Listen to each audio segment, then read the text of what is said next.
After about 2 weeks, in 2 weeks or so, give or take a day, in the hospital, I was more coherent maybe, but miserable, but more conscious. I physically was not doing well. Like I didn't get out of bed at that point. I was on tons of medications and every day was kind of the same thing. They would just stare at me and almost like I was a freak show and try and figure out what they were going to do with me next. But one of the things that was horrible during that time was my skin. If I think about it logically, it makes sense now, but my throat hurt, it hurt to breathe, and my bed was situated in a way in that room where I was directly underneath the air conditioning vent. So all day and all night, the wind from that cold air would blow on me and it dried me out and it just made it miserable to breathe. So I decided to rearrange my room.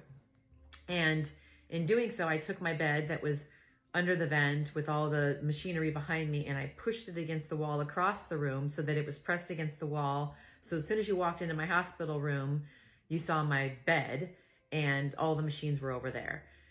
But I wasn't under the wind. But one of the downsides was the call button for the nurse's station is attached to the wall. So I had to pull the call button and I had to prop it up on a chair, which was just outside of my reach on my bed. But I knew if I had to push the button, I could push the button.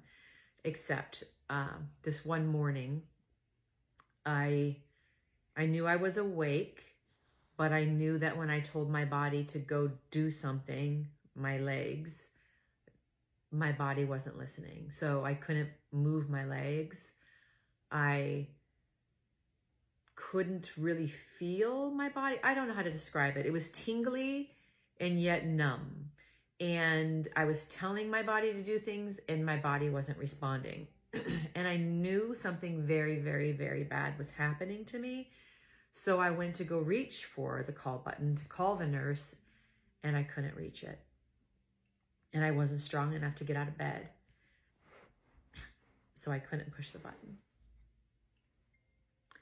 And then I just drifted away. And anyone that knows me, or at least the people that count the most, know that when I do go to meet the divine, I want to be cremated and I wanted to be sprinkled in the ocean in Mexico because it's my favorite place.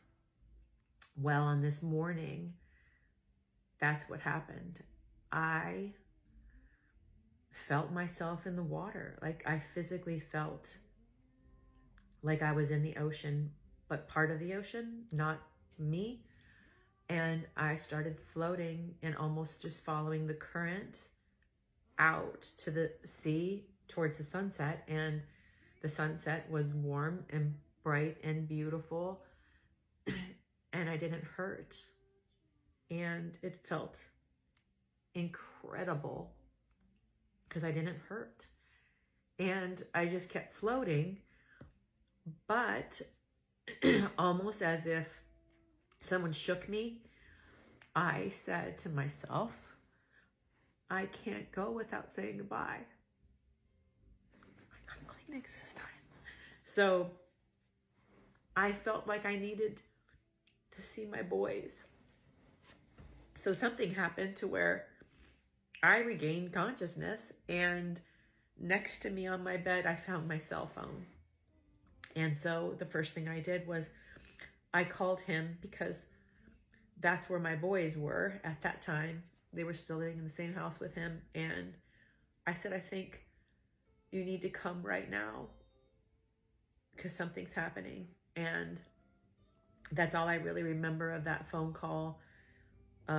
Because the next thing I knew, all the nurses and everybody was rushing into my room because I had monitors all over me and all the monitors were going off and the bells and the whistles were sounding, but that was the first time and the closest time that I can remember being that near to death. And the message that I get from that whole experience was the power of love. It's the thing that makes it all work.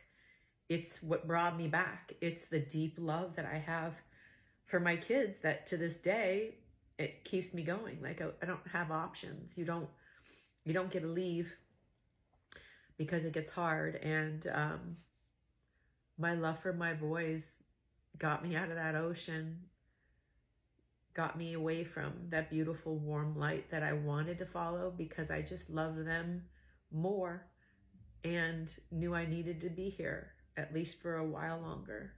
So that's my message always. Hopefully I'll find a way to get that across, as love is the answer. It always has been. It's what makes the world work. It's what makes relationships work. It's what makes me fight